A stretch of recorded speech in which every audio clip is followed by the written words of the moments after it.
மதுரை சித்திரை திருவிழாவின் சிகர நிகழ்ச்சியான கள்ளழகர் வைகை ஆற்றில் இறங்கும்போது அவர் உடுத்தியிருக்கக்கூடிய பட்டு ஆடையின் நிறத்தை வைத்து அந்த ஆண்டின் பலன் கணிக்கப்படுகிறது.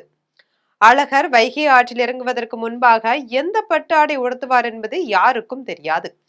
கள்ளழகரின் அலங்கார பொருட்கள் அடங்கிய பெரிய மரப்பெட்டிக்குள் பச்சை, சிவப்பு, வெள்ளை, மஞ்சள் என பல வண்ணங்களில் பட்டுகள் அமைந்திருக்கும்.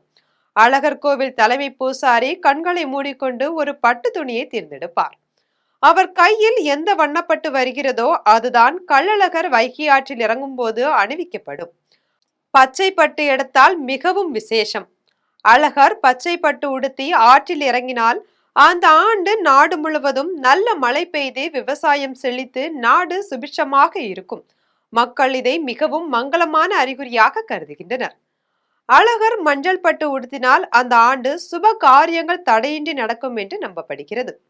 வெள்ளைப்பட்டு உடுத்தினால் அந்த ஆண்டு நாட்டில் அமைதி நிலவும், ஆனால் மழைப்பொழிவு ஓரளவாகவே இருக்கும் என கருதப்படுகிறது.